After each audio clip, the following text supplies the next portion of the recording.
Welcome to your Shadow channel. Now we will tell another chilling horror story.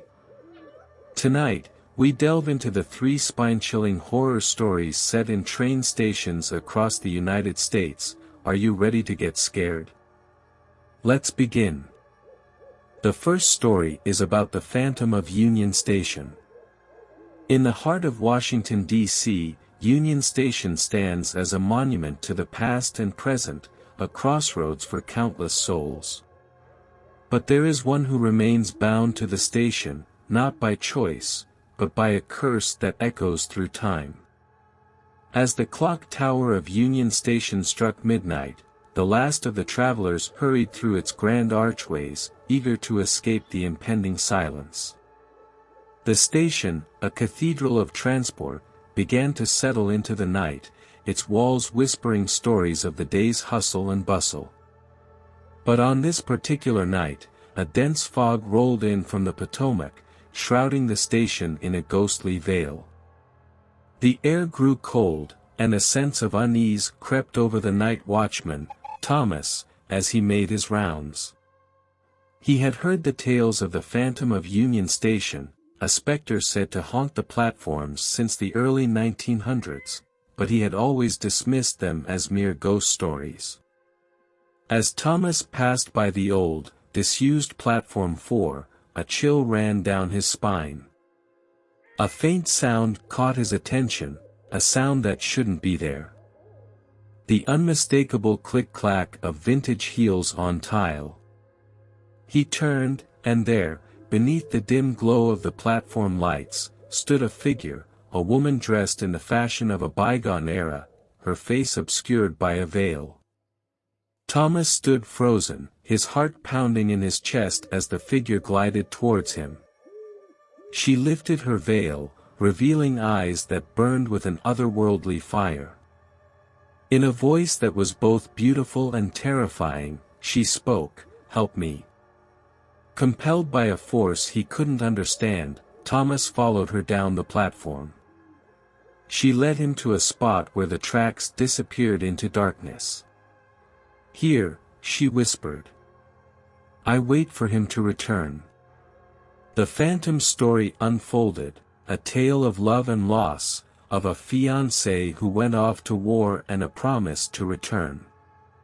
She had waited at the station every day, her heart full of hope, until the day she received the dreaded telegram. Her beloved would never return, he had fallen on a distant battlefield. In her grief, she had thrown herself in front of an oncoming train, her spirit forever trapped in the moment of her despair. She had become the Phantom of Union Station, waiting eternally for a reunion that would never come. Thomas, moved by her story, promised to help her find peace. He researched her tale, uncovering the name of her lost love. With the help of a medium, they held a séance on Platform 4. They called out to her beloved, and for the first time in over a century, the Phantom's eyes showed a glimmer of hope. A ghostly train whistle sounded, and a spectral train pulled into the station. The doors opened, and there stood her fiancé, his hand outstretched. The Phantom stepped onto the train, her form fading as she reunited with her love. The train vanished, leaving behind a serene silence. From that night on, the whispers of the Phantom of Union Station ceased. Thomas knew that she had found her peace, her spirit finally free to leave the station and journey into the afterlife. And so, the legend of the Phantom of Union Station lives on, a reminder that love can transcend even the boundaries of life and death. The second story is about the cursed carriage of Grand Central. In the bustling heart of New York City, Grand Central Terminal stands as a beacon of constant motion and life. Yet, within its storied walls lies a secret that few dare to whisper, the tale of the cursed carriage. It was a carriage unlike any other, Carriage 13, hidden from the timetables and absent from the maps. Its existence was a rumor, a shadowy myth amongst the late-night workers of Grand Central. They said it appeared only once a year, on the stroke of midnight on All Hallows' Eve, when the veil between worlds grew thin. On such a night, a group of thrill-seekers, led by an urban explorer known only as Raven, gathered at the terminal. Their goal was to unveil the truth behind the legend of Carriage 13. As the grand clock marked the arrival of midnight, a hush fell over the terminal. The revelers of Halloween had departed, and the terminal's vastness was left to silence and shadow. Then, it happened. A distant rumble, a vibration through the marble floors, and a whistle cut through the silence. From the darkness of the unused track 0, a train emerged, steam billowing from its engine, its carriages gleaming under the dim lights. Carriage 13 was real, and its doors swung open with an inviting creak. Raven and her companions, hearts racing with a mix of fear and excitement, stepped inside. The carriage was luxurious, with velvet seats and polished wood, but it was cold, unnaturally so. As the doors closed behind them, the train lurched forward, plunging into darkness beyond the station. The world outside the windows was a blur, a swirling maelstrom of ghostly images and twisted landscapes. The passengers realized they were no longer in New York but were traversing a realm of nightmares. The train's conductor, a tall figure draped in tattered robes, his face hidden under a hood, walked down the aisle, his steps silent. He stopped before each passenger, his hand outstretched, palm up, demanding payment. One by one, the passengers offered their tickets, but Raven hesitated. She looked into the hood and saw nothing but an abyss. With a start, she realized the conductor was collecting not just tickets, but the very essence of their beings, their souls. Raven refused to surrender her ticket and demanded to be let off the train. The conductor tilted his head, considering her, then, with a sweep of his arm, the carriage door opened. Raven was thrust out into the void, falling through darkness until she awoke on the cold floor of Grand Central. She stumbled out of the terminal as dawn broke, the memory of Carriage 13 haunting her. She knew the cursed train would return next Halloween, and with it, the insatiable conductor. But she also knew that she had escaped with something precious, her soul. And so, the legend of the cursed carriage of Grand Central endures, a chilling reminder that some mysteries are best left unexplored. The third story is about the lost line of Alcatraz Avenue. In the heart of San Francisco, where the fog clings to the streets like a shroud, lies Alcatraz Avenue. Once, it was a bustling thoroughfare, its streetcars carrying passengers to their destinations. But there was one line, the lost line, that vanished from the city's memory, leaving behind only whispers and shadows. The lost line ran parallel to the others, its tracks hidden beneath layers of asphalt and time. No official maps marked its existence, and no conductor ever announced its stops. Yet, those who stumbled upon it spoke of eerie occurrences, the sensation of being watched, the distant sound of wheels on rails, and the flicker of ghostly lights. One moonless night, Jake, a historian obsessed with forgotten tales, followed an old city map to Alcatraz Avenue. He stood at the intersection, peering into the darkness.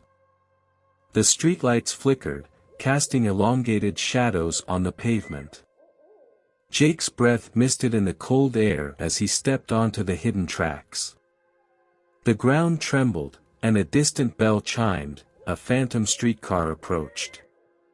Its windows were opaque, revealing nothing of the passengers within.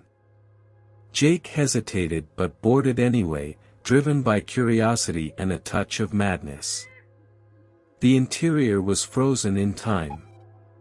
Faded advertisements adorned the walls, promising elixirs and cures long obsolete. The seats were worn, their fabric frayed. Jake sat near the back, feeling eyes upon him. The other passengers, shadows in hats and cloaks, ignored him, lost in their own spectral thoughts. The streetcar moved silently, gliding through a San Francisco that no longer existed. Jake glimpsed familiar landmarks, the Golden Gate Bridge, Chinatown, and the Painted Ladies, but they were distorted, as if seen through a sepia filter. The fog outside thickened, obscuring the world beyond the windows. As the lost line wound deeper into the city, Jake noticed peculiar details. The faces of the passengers remained hidden, their features blurred. Their conversations were murmurs, half-remembered snippets of lives cut short. A woman in a vintage dress wept silently, clutching a faded photograph. A man with a newsboy cap stared out into the void, haunted by secrets. The streetcar halted at an abandoned station, the Alcatraz Avenue terminus. Jake stepped onto the platform, his heart racing. The air smelled of salt and decay. The station clock was frozen at 2:47, a time that held no significance in the living world. A conductor materialized, a wraith in a uniform, his eyes empty sockets. He extended a skeletal hand, demanding payment. Jake fumbled for his wallet, but the conductor shook his head. "Not money," he rasped. "Souls." Jake's breath caught. He had heard legends, the lost line collected souls, ferrying them to an unknown destination. The conductor pointed to the tracks, the abyss beyond. "Choose," he whispered. Jake hesitated. The woman in the vintage dress stepped forward, her tear-streaked face pleading. "Stay," she whispered. "We're lost, but we're together." The man with the newsboy cap shook his head. "Move on," he said. "Find your way back." Jake's decision hung in the balance. The streetcar waited, its wheels eager to roll into eternity. He glanced at the clock, 1 minute until 2:48. In that frozen moment, Jake chose. He stepped off the platform, back into the living world.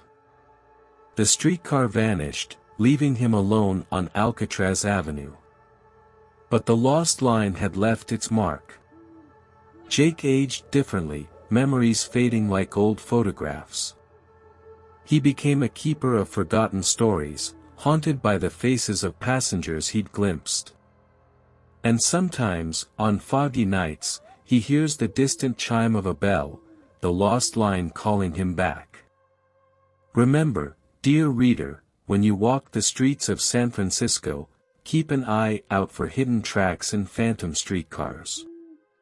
You might just stumble upon the lost line of Alcatraz Avenue, and your fate will hang in the balance. These are just one of the many horror stories. There are many more out there, waiting to be discovered and told. Do you have any horror stories of your own? Share them in the comments below, and don't forget to like and subscribe for more spooky content. Until next time, stay safe and stay curious. Bye.